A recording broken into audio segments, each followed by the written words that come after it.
Hello. I'm going to be talking about the documentary Real Injun and my opinions and answering some questions. Um, my first question was, before viewing these films, what images were you familiar with when it comes to indigenous people and where they come from? I always knew from an early age that indigenous people were natives. However, my depiction of them was definitely influenced by Disney movies. Some of the most popular being Peter Pan and Pocahontas. In Peter Pan, there's a scene where they meet a girl named Tiger Lily, and there's some sort of village where all the men look big, distorted voices, feathers, and red skin, even mentioning the red skin in a song. I always remember that scene was controversial, so I try to mainly keep my opinions elsewhere.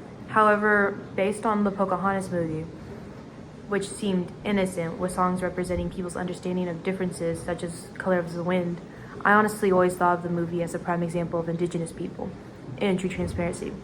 However, a lot has changed after watching the video exposing the movie's inaccurate portrayal and how she was underage. Next question was, what role does visual media play in creating and maintaining a sense of identity, both internally and externally? I took a lot of notes on this part because there was a lot of pieces where I thought felt internal but also external. I think one of the first people they mentioned was Crazy Horse, and how Crazy Horse externally was this buff man who kind of like people worshipped over, and internally he was spiritual, noble, free, and people idolized him, but people barely know that he was just an idea, that he wasn't real. But I thought that was super interesting. I thought it was really interesting the stereotypes, how externally you've seen in films, most Native Americans are seen as horsemen, and most of them don't even ride.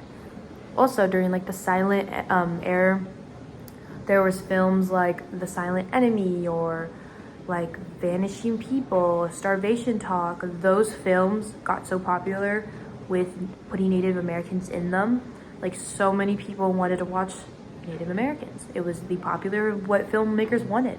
And honestly, not only did they transition from this, but they also transitioned to like tribal games at the summer camps. You witness people being so obsessed with Indian culture, Native American Indian culture, and it's honestly interesting. They're putting like Indians in the magic lands. They're saying they want to be basically Indian. People found unity. They thought that's what it was, but comes to find out that most of this unity or depiction was fake. It was all made up languages, made up outfits. They had body parts of necklaces, blood all over them, that like paint all over them. The Indian princesses were desirable. They weren't truly Indian princesses. It was all over, making different desires depending on the movie. And then this became externally and internally. People internally wanted to be Indian or felt like they were Native Americans. There was hippie in music, Indian in the past life, where they thought like in their past life they were Native Americans. Will Sampson too became one of the most notable like inspirations in One Flew Over the Cuckoo's Nest. He becomes a symbol of freedom, and a lot of people saw Native Americans as a symbol of freedom. They became cool in movies.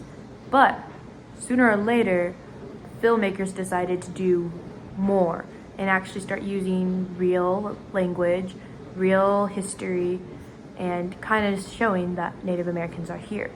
And I feel like these roles specifically played, for me, they created an icon or a trend.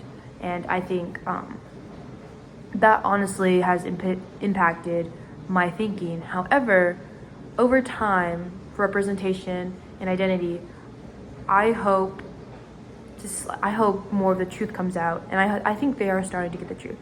In the ending of the documentary, they started talking about how there's new films with real languages, real stories, real actors, and I think that is amazing. And I never even heard of the Crazy Horse statue that was in South Dakota. Never heard of it. So I'm hoping over time this history is more heard of, more talked about, and basically understanding the truth and not seeing this depiction that you see in movies, but knowing that Native Americans are ordinary people, just like anyone else. Bye!